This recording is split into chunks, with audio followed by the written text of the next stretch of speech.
Rocky Horror Minute is rated R. The Rocky Horror Picture Show is also rated R. We're going to spend this time discussing the movie in gory detail, and along the road, we'll talk about some adult content and use some of our favorite swear words. This is where I get my dick sucked, ass eaten out, balls tugged on one by one. Consider yourself warned. Hey. Alright. Forget how we start this. So welcome to Rocky Horror Minute, the podcast where we break down. Okay, but we just start talking. I guess that makes sense. All right.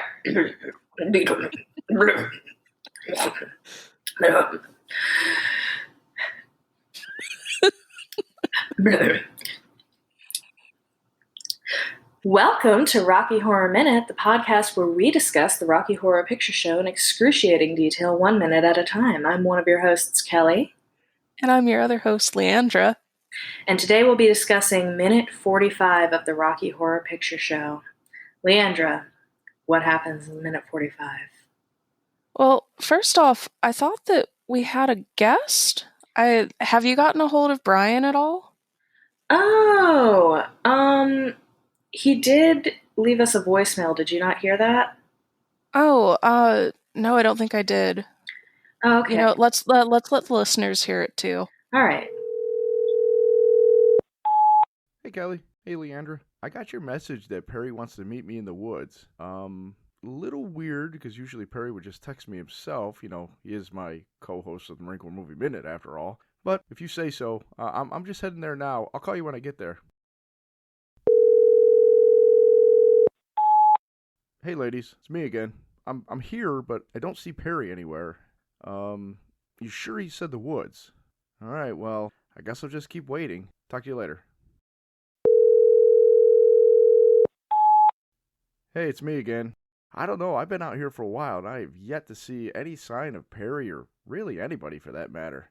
It's getting kind of dark, and just between you and me, I'm getting a little nervous out here. I never was good at night navigation.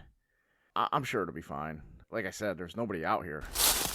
Oh wait, I think I hear something. It's probably Perry now.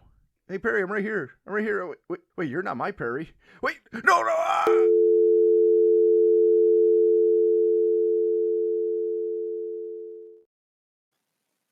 Oh.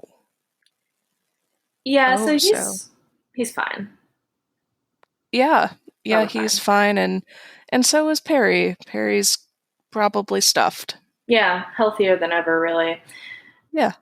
So, anyway, about that minute. Shame about that minute. Yeah. I guess we'll just have to do it without him. Bryon. Yeah. Gone but not forgotten.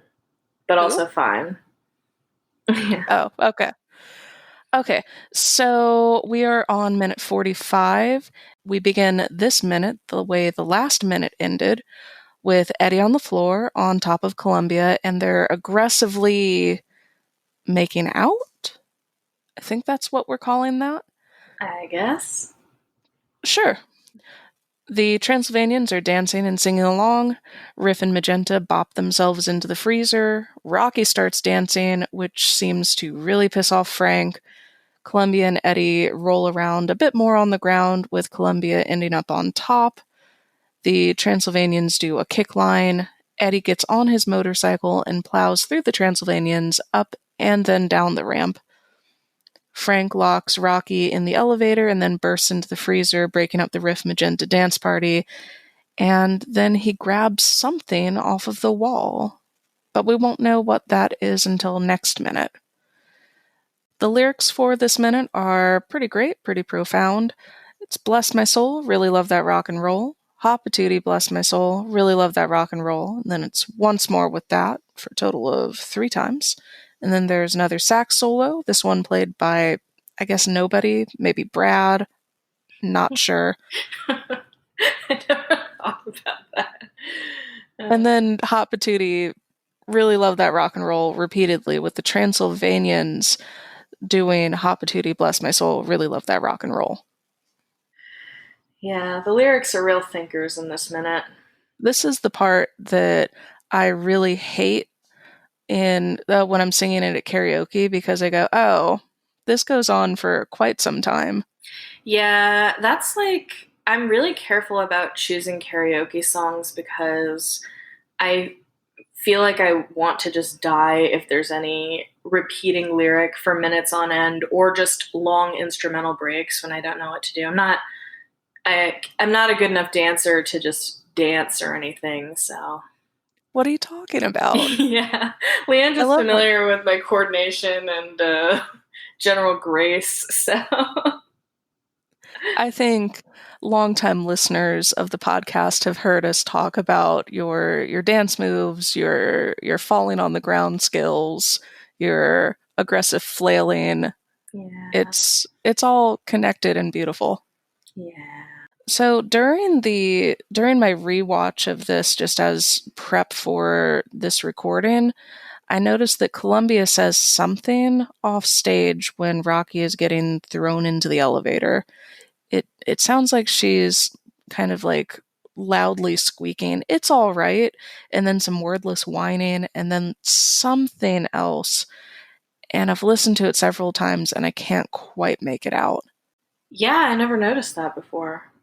Yeah, Good. it is. It's really hard to tell what she's saying, but it's kind of in line with her going, "Oh no, I'm really upset that I'm not making out with Eddie in front of all these people anymore. Come back from your motorcycle." Yeah. So, otherwise, what are your notes for this minute? I don't have many. I noted that I thought it was very innovative to double the elevator as a cage for Rocky. This is why Frank is a scientist of great renown, I guess. He very resourceful of him. Richard O'Brien in the commentary track pointed out the swap from Meatloaf to the double, and it's about halfway through this minute. It's when, obviously when we're not staring directly at Meatloaf's face. It's pretty obvious when you know that that's what you're looking at. He's a lot smaller, and his wig is just awful. I mean, just bad. So I feel like I'm trying to remember, isn't the stunt double like thinner but much taller? Is that the thing? Or I don't know if he's taller, but Richard O'Brien noted that he was extremely tiny, like smaller than he said. Richard O'Brien said he was smaller than Richard O'Brien, was at the time, and he was a oh, very, very skinny man. I think we've posted pictures on Instagram before. He was like uh, remarkably small. So yeah, it's just strange that that's who they chose to be the stunt double for Meatloaf, who was like a husky guy. He wasn't a yeah. big guy, especially back then. But it, if you're paying attention to it, which I guess they just assume nobody would be. Um, it's evident that they've basically put this guy with like pillows strapped to him on a motorcycle. It's very community theater. And I know we talked about this in a previous episode, but potentially rip that guy because he fell off that catwalk on the motorcycle and just was never heard from again. Not catwalk. What would you call that? Ramp, I The guess. walkway. Anyway, yeah.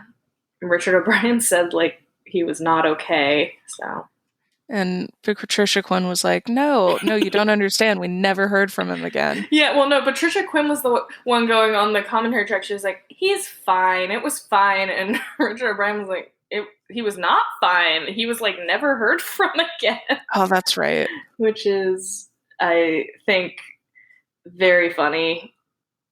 I'm just looking through. I couldn't remember if I had mentioned what type of motorcycle it was, but we're getting a really good like close up of it in this minute. It's a Harley Davidson WLA 750 with tag USA 619028, and it has a skull on the front that matches Eddie's tattoo. It's a nice touch. Do we think that he got the tattoo because of his motorcycle, or he got the motorcycle because it matched his tattoo? Oh, that's a good question.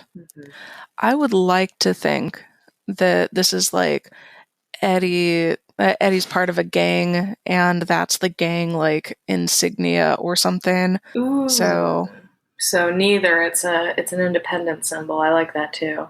yeah, Um,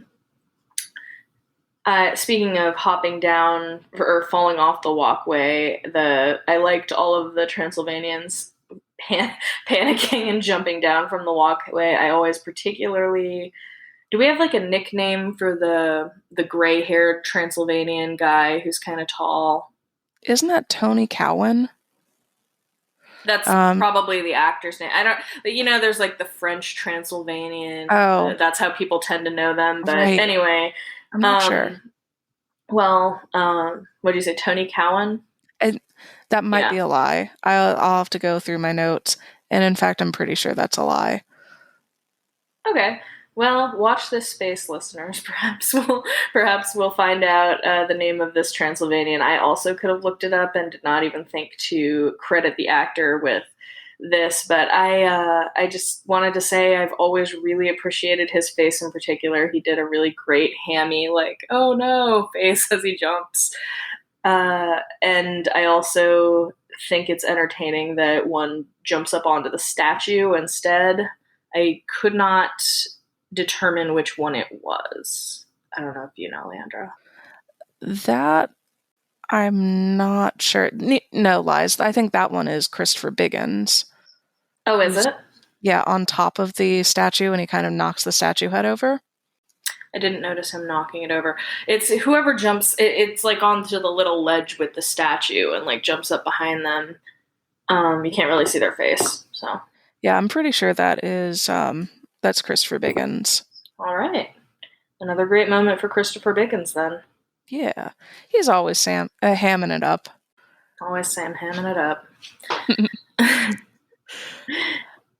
So I really love that this minute is the minute of couples dances. You get Riff and Magenta dancing in the freezer. You've got Eddie and Columbia doing kind of the horizontal tango. Rufus is dancing with Lindsay Ingram, and they're doing like almost a swing dancey thing and having a wonderful time. And Stephen Calcutt is dancing with Pamela Obermeyer, and Stephen Calcutt, who's the really tall Transylvanian, just looks like a little confused about how to interact like this. But Pamela Obermeyer, who is a talented dancer, is just living for it, really selling it. And even though her face isn't to the screen, you can really tell that she's still acting it. She's doing a lot of good back acting. And speaking of Christopher Biggins, I really like his little couples dance moment in this minute too, where he's doing like almost like a chicken dance type twist. His partner's not quite as into it. Yeah. It's a nice minute for Transylvanians up close and personal. And I think that this is one of the last times that you get to see their interactions. I guess that's true. That's kind of sad. I didn't think about it, but Yeah. they are gone after Lab Scene, aren't they? I mean, they kind of come back, spoiler alert, for the very, very end. Are they in the audience? Yeah, some of them. Oh, okay. I never even noticed that. I haven't gotten to that minute yet, guys, so I haven't even watched it. So I guess the question is, where do they go? Well, Krim says that the other guests departed, and Brad and Janet were shown to their separate rooms. So Yeah, maybe but they went to like the Holiday Inn up that's the what I was road. about to ask. Do you think they like got a room at the DoubleTree? It's kind of crazy, but Gotta get those cookies. you'd think that. I mean, I guess Frank doesn't offer hospitality very much. I was gonna say you'd think that there's probably room for people to stay in the castle. You'd think that they could put them up for the night, but I would love to think that like Christopher Biggins was like, oh, yeah, I couldn't get a room. It's so bad, so sad. Gosh, it's so late. I'm so tired. and Frank's And like, "Well, goodbye. Good luck with that." he's just like, oh, do you know? I just don't know if I can see out when it's so dark. Yeah, he's like, damn, that's crazy. Well, Good luck. have fun.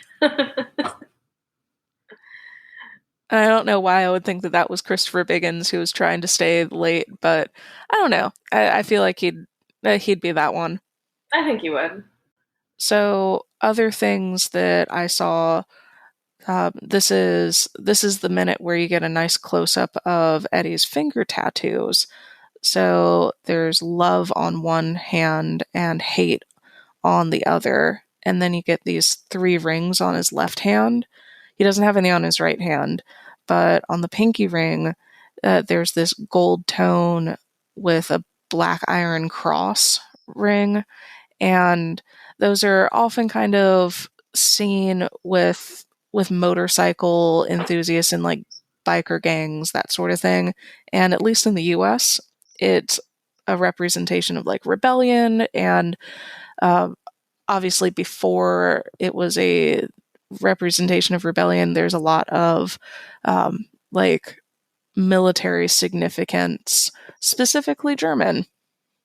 And I'll leave it kind of there. Um, and on the ring finger, there's this gold ring with a tiger's eye opal. And the tiger's eye is like an opaque brownish blonde stone that shimmers.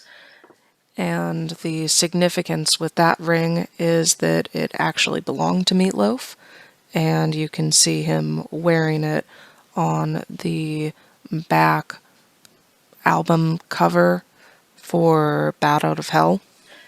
And then on the middle finger, there's the comedy tragedy mask it as a ring, and this is essentially the same type of comedy tragedy ring that you could get like at the mall still at one of the sterling silver ring kiosks. I don't know if they have these post pandemic. I'm sure they do, but they're ubiquitous. And this is specifically from Bowcraft Incorporated, a company started in 1947. And if you look on like eBay, you can find all of this under like Bo Sterling comedy tragedy mask. So, so you can very easily acquire one of those rings just on your own. That's fun. Like, do I have to send a bunch of proof of purchases or anything like that? No, just like marble. It's like marble points. Why can't I say that? I obviously don't smoke, guys. No, she does. She just smokes like camels or something easier to say. Only cloves. No, like Virginia Slims or something. Oh God.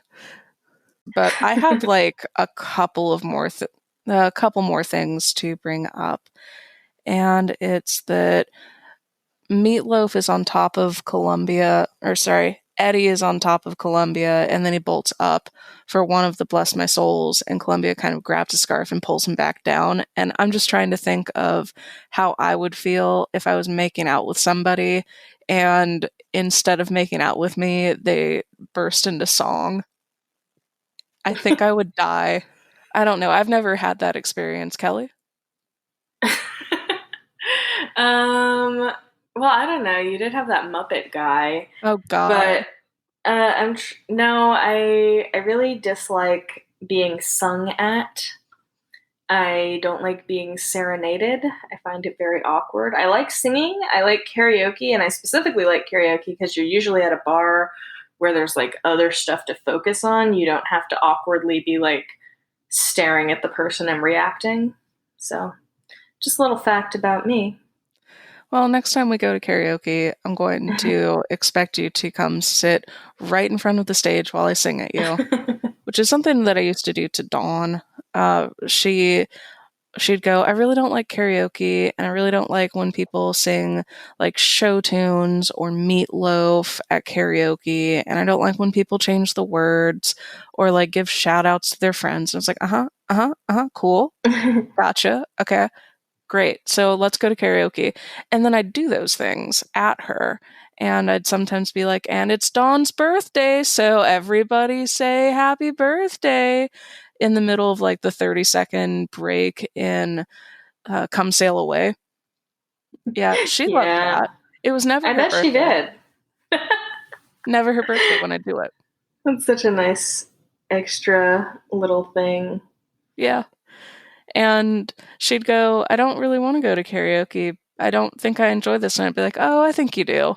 And then we go to karaoke. And then like several years later, she had already moved to a different state and she was coming back in town. She was like, all right, so we're going to karaoke. And I'm like, oh, we don't have to. And she's like, no, I think I like karaoke. I was like, oh, yeah, you That's do. sweet. Okay, so otherwise, I'm just taking a look. I think we're at callbacks. Do you have anything? Um, no, No. sorry. I wish I did, but what can I say? I don't. So So sorry the about that. the only callback I have that hasn't been done like multiple times by now, though, within this song is when the Transylvanians do their little kick line, you kind of speak the steps out with them. It's step, step, step, kick, step, step, step, kick, kick, kick, kick, kick. And then sometimes you'll hear people go, Hava Nigila, and they put their Mm-hmm. hands up in the air because that's what the Transylvanians do. And it's like, it's not that it's Yeah. funny, it's just like a thing that's said because what else are you going to say at that point? Honestly, listeners, if there's something that you say that's better than that, or if you can think of something that's better than that, just like let us know. Leave it in your 5-star review on Apple Podcasts for us, and I will shout it out on the air. Yeah, I guess it does. It kind of matches the like clapping beat that you would usually have. Yeah. Yeah. But Yes, that is what clapping's like. I'll kill you. Oh. But yeah, I tried really hard to think of any callbacks for this minute, but what are you gonna do? He's just driving around in circles. Yeah, there's a lot of like you can kind of comment on what Frank is doing during this and be like, there's no smiling in my freezer when he pushes through Riff and Magenta. But I wouldn't say that that is a super fun callback. Yeah. I don't have anything else to do, Leandra. No, that's it for me, which I guess means that we're going to wrap this one up the same way we wrap up every minute, thus speaking at the same time. Saying now, you don't have to go home, but you can't stay here, so get the fuck out. You can't stay here. Okay, get the fuck out. It was good. Yeah. Brad and Janet, the servants gone to a distant planet.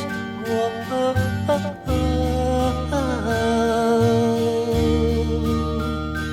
At the late night double feature picture show, I wanna go.